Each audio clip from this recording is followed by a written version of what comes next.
السلام عليكم ورحمة الله وبركاته. أكم درت أردفت يوتيوب channel أوبسا تكنو أردفتن قوتو كسنفو بيار يمن سنة كستي كوبين الرئيس نف كوبي ساجرو واي ولتي دعما تكما يجرا يوتيوب channel كوبين كون أما إيجابي جرا عنك دماتي تنوجين أردفا يسنجنا أنا سيد جرما نمون نبين جراتن أبا يوتيوب channel إس بي بابا أكم أرجتن كنا عنك دماتي تنوجين جرادا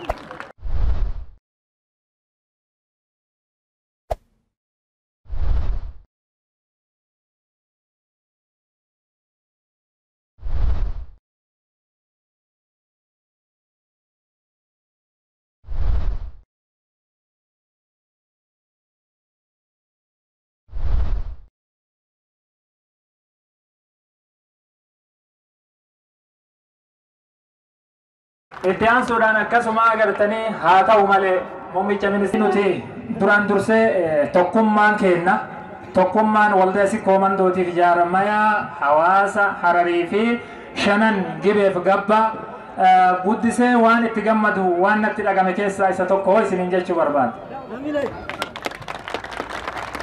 Akkasuma inni illee gartee sagantaa isaa eeggatee wal duraa duubaan kan itti fuutaa wanti guddaan nuti asirratti waliif dabarsinu waa'ee naamusaa ta'a. Sagantaa kana keessatti illee akka koreen naamusaa isiniin jedhanitti akka garteetiin nuuf dhageeffattan naamusaan akka nu gudeettan waan kana gartee aayilii jennee bakka kanatti argamne jechuudha. Saniifuu naamusa nuti uummanni Oromoo uummata naamusaan kabajaan beekamu waan taaneef waan san gochaan agarsiisuu qabdan isiniin jechuu barbaada. Dumarratti gartaniitiin gaagartee obboleewwan kiyya waan eeggachuu jiraniif hedduurra dheerachuu hin barbaanne waa'ee gartee dhimma as keessaallee tokko tokkoon maal akka ta'e jechuudha.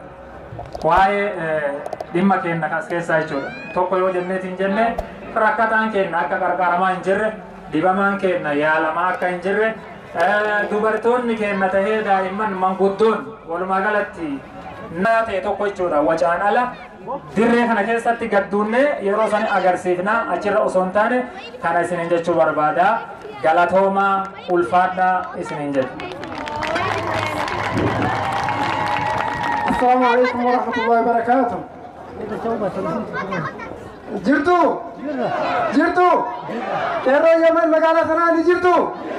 Baqattoonni hawaasa Oromoo Yemen ni jirtu. Jiraadhaa ammallee hundee dura wamtan isiniin jechuu barbaadu waldayoota sadan galateeffachuun barbaada. Waldayaa tokkummaa jaarmayaa Harargee, waldayaa Xiqqoof Mandoo, waldaa shanan gibee fi gabbaa Yemen qophii kana qopheessanii bakka kanatti waamicha gahaa kana isinii godhanii yeroo isaanii aarsaa godhanii waa kana qopheessanii bakka kanatti walitti qabuu keessa isaaniitiif isaan galateeffachuun barbaada. Itiyaan Suudaan wanti saba Oromoo bal'aarraa araa kiiloo seene waan inni dalagaa jiru sana sababeeffachuudhaan akka inni uummanni Oromoo araa kiiloo keessaa bahuuf jecha gochaan diinni uummanni gammachuu qabu tokkummaasaa jaalala nuti tokko jedhee ibsachaa jiru masqal addabaabaayit gochaan suukanneessaan ajjeechaan irratti raawwatamee isa kanaaf inni kun akka qabxii tokkotti ta'ee wanti godhameef kun Oromoon waan guddaa dalaguuf deemaa bakka kana dhabamsiisuu qabna waan jedhuudhaaf wanti kun irratti dalagame. Isa kana gadi fageenyaan ni balaaleffanna. Itti aansuudhaan waan guyyoota 100 kana keessatti mootummaan aangoo harkaa qabu dalagee kanaaf gammachuu guddaa itti qabna. Akkuma kanaan akka inni itti fufu barbaanna.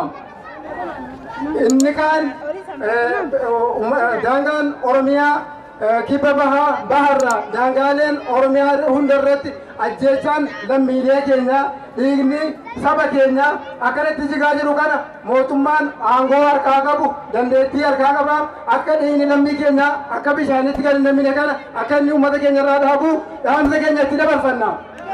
Ni mormina, ni balaaleffanna, duubatti hin deebinu, tokkummaan humna. Yeroo tokko taane dhagaa fedhe ni cabsina, tabba fedhe ni jitkina, boodatti hin deebinu. Nuti kan barbaannu bilisummaadha. Bilisummaa keenya nu dhufneen karaa fedheen haa dhufu nuti kan sabni Oromoo baqattummaa guyyaa dharraa eegalee kutuu qabna. dhaabbanna. Amma booda abbaan biyyaa abbaan haqaa nuyi Oromoodha. Waan keenya irratti abbaan dhokobuu hin kenninu jala hin jennu. Daangaa keenya Oromiyaa hunda irratti wajjaa godhamaan hunda kana hunda balaaleffachuudhaan dura dhaabbanna. Nuti baqattoonni hawaasa Oromoo Yaman baqattummaa keessatti addunyaan nu argitee Oromoonni biyya addunyaa irra jiru hundumtuu waan kana argee nurra amlee fudhatee akka inni itti fufu barbaanna galatooma ulfaadhaa isiniin jedha. Kan irraa kun guyyaa gammachuuti magaalaa Yaman keessatti saraa keessatti Chibooda istaadiyooma keessatti arganna Abiyyi deeggaruuf yookiin kaanis du'a Harargee fi daangaa Oromoo keessatti jirtu balaaleffachuuf kana keessa uummata yaada irratti kannatu nu bira jiranii akkasuma maqaa isaaniitiif kan hunda isaanii nu hima. Okay, maqaa keetii waltajjii irraa kan akkamiin ilaaltati? Gaariidha galatoonni yaada kana laafan uffattiif carraa kana dabarsuu uffattiif waltajjiin irraa gaariidha. Waltajjii mormii yookiin daangaalee Oromiyaa baadiyyaatti kaabaa kibbatti wareegama qaalii ilmaan Oromoo kafalaa jiranii fi mootummaa wayyaaneetiin nurratti lolli labsamee karaa adda addaatiin duulli gara mootummaatiin nurratti godhamaa jiru kan ilmaan Oromoo balaaleffannaadhaaf bahuudhaaf hedduu natti gammachiisa. Kanatti aansuus ammaas dabalata ilmaan Oromoodhaa hanga har'aan tanaatti baroota dheeraa gabrummaa jalatti kufuudhaan har'ammoo sadarkaa adda addaa keessatti sirni karaa qabsoo adda addaatti ibsannus waan dhufeef har'allee karaa hundaan gaa bilisummaan inshaallah ni dhufti. Bilisummaan silaa dhuguma keenyaan dhufti. Orjii daawoo qophii keenyatti fufee jira.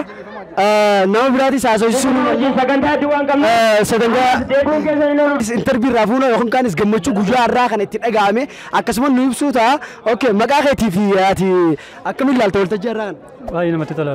Okay. Baay'ee namatti tola. Maal deeggaruuf as dhufte? Dr. Abiy. Dr. Abiy akka ilma Oromoo dhala Oromoo tokkotti akkamiin ilaalta? Yaani wanti deemaa jiru waan gaarii waan ta'eef.